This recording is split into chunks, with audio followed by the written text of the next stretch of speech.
200 megapiksel kameranya ada 2, teleskop periskopnya ada 2, fotonya gila, videonya bisa banget diandelin buat ngonten di berbagai kondisi. Maximum performance-nya bikin gue kaget. Desainnya super premium, mirip sama kamera ratusan juta. Cuy, ini bukan HP yang punya nama Ultra, tapi tidak bikin gue ultra excited sama sekali. Ini HP Ultra yang bakalan menggoda lo spend puluhan juta karena dia truly Ultra. Yo guys, Oppo Find X9 Ultra. Gue lagi di Chengdu, baru aja ikutan global launch ya, dan momen ini cukup spesial ya buat kita user di Indonesia. Karena yes, HP yang satu ini bakal rilis di negara kita tercinta. Di video kali ini gue bakalan straight to the point aja. 5 hal menarik dari smartphone yang satu ini. Abis itu langsung jawabin pertanyaan lo di kolom komentar IG dan threads kemarin. Let's go.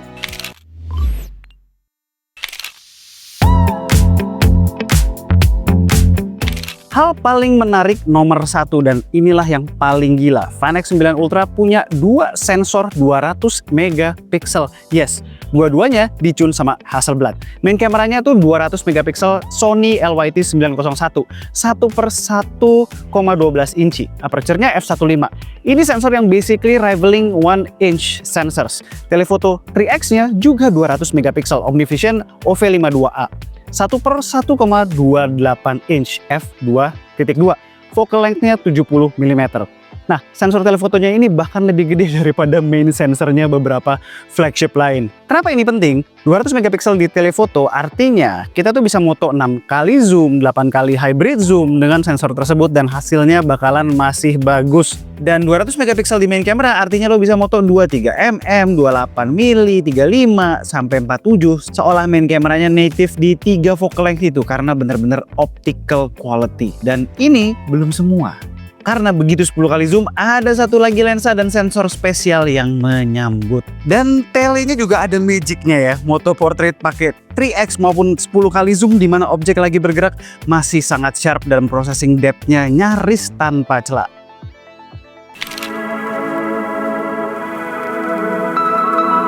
Yes, Find X9 Ultra punya periskop telefoto 10 kali untuk zoom yang ekstra jauh. Sensornya 50 megapiksel Samsung JNL, 230 mm focal length, aperture f3.5.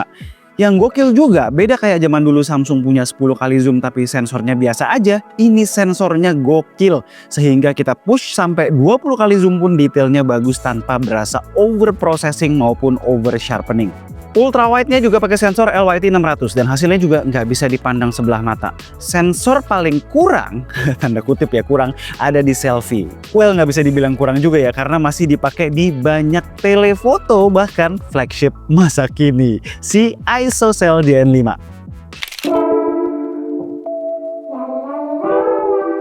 Nah, yang paling menarik dari sisi software kamera, master mode. Jujur ya, dari Find X9 Pro gue udah jarang banget moto pakai auto. Selalu master mode karena bisa kasih hasil foto yang minim processing, kayak kamera beneran. Serta di film emulation yang tepat, bisa kasih karakter dan jiwa ke hasil foto kita. Nah, di Find X9 Ultra, Oppo level up lagi master mode-nya. Kalau di Find X9 Pro terkadang master mode jadi terlihat sedikit soft di beberapa focal length. Sekarang karena all the hardware kena upgrade, berasa banget detailnya keluar walau processingnya minimal. Bener-bener kayak moto pakai kamera cuy. Lalu ada 9 film style built-in yang di-curate bareng Hasselblad. Ada nama-nama klasik kayak Portra 800T, TX400. Terus gak lupa juga ada expand wide format mode yang mirip kamera panoramik Hasselblad yang legend.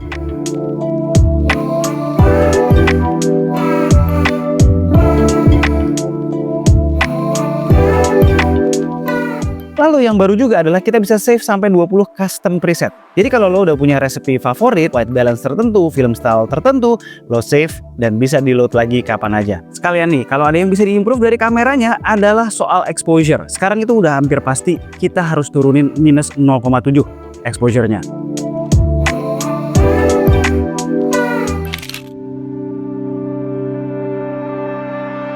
Nomor 4, dan ini yang paling subjektif ya, desainnya. Oppo nih ngeluarin 3 warna, Earth Tundra, yang ini ada Polar Glacier tuh yang putih, dan ada Canyon Orange. Yang paling ikonik ya jelas yang ini, Earth Tundra, vegan leather dual tone dengan branding Hasselblad full size di belakang, bukan cuma logo H kecil. Ini bikin HP-nya tuh kayak miniature Hasselblad camera. Terus di sebelah kanan itu ada dedicated camera button sama kayak di Find X9 Pro kemarin. Jadi lo bisa launch kamera instantly tanpa unlock. Buat yang sering shoot candid, ini benar-benar fitur yang sangat-sangat penting. Lalu masih soal desain, kamera bumpnya tuh memang gede ya. Lebih gede bahkan daripada X8 Ultra, juara last cam standing K2G tahun lalu. Tapi walaupun gede, cukup menarik ya di sini. Ada kayak orange trim gitu yang ngasih aksen. Jadi nggak benar-benar cuman tebel tanpa ciri khas. Menurut gue overall, desainnya tuh punya identitas yang jelas. Di tahun dimana hampir semua flagship looknya mirip. Nomor 5, baterai yang cukup gokil buat kelas flagship 7050 mAh. Walaupun memang ini downgrade ya dari versi Pro-nya yang 7500 mAh, analisa gue Oppo butuh extra space dari segala sensor mengerikan yang ada di sini. Jadi dia makan ruang baterai. Tapi untuk real use-nya baterainya tuh apakah irit atau enggak nanti ya. Pas di reviewnya aja bakal gue tes dengan standar ala K2G. So far sejauh ini gue pakai daily di sini buat foto-foto, video, gue pakai buat chattingan segala macem. Udah gue masukin SIM card juga di sini. Seharian sepertinya bakalan no problem. Lalu soal charging, 100 watt wire dan 50 watt wireless charging. Artinya walaupun baterainya gede, charging speednya tetap kompetitif. Lo bisa tinggal makan siang langsung full tuh. Top up cepet banget. Oke, sekarang bagian yang gue janjiin di awal. 5 pertanyaan dari kalian, para subscriber K2G, gue kumpulin dari komen-komen Instagram dan Threads. Pertanyaan pertama, video emulationnya apakah bakal turun ke previous phones? Zoom 10 kalinya apakah lebih bagus dari X300 Pro? Ada dua yang nanya ya soal perbandingan 10X ini. Nah, jawaban gue nggak tahu kalau soal bisa diturunin atau enggak. Gue tanya sama orang Oppo Indonesia juga, mereka belum bisa jawab. Untuk zoom 10 kali, ini gue compare langsung ya. Mungkin ada sebagian dari kalian yang tetap bilang X300 Pro paling detail ya. Itu terserah. Berarti lo puas dengan tajam hasil enhancement AI.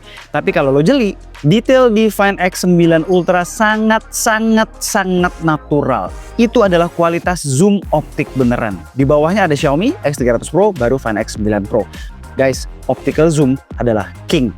Pertanyaan kedua, minimum focusing distance di lensa tele 3X-nya berapa?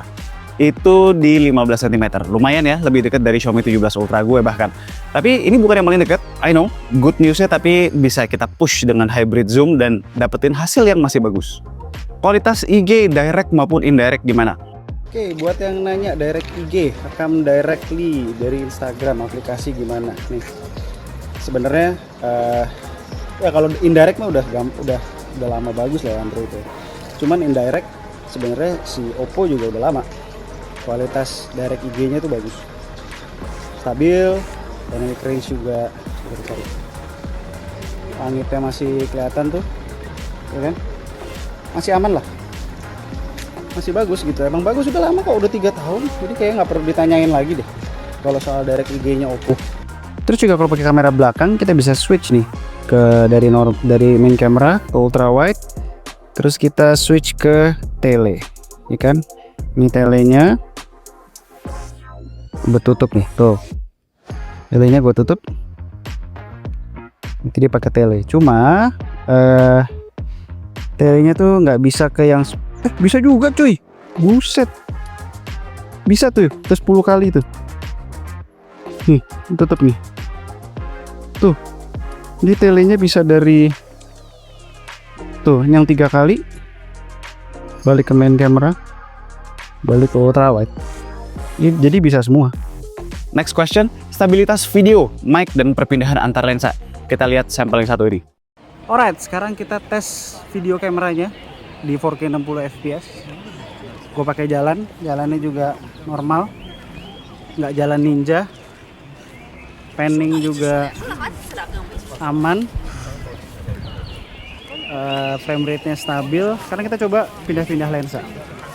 Ini kan main camera, ultra wide, main camera. Oh, dari ultra wide ke main camera tuh masih ada tek gitu ya, cuman nggak parah sih.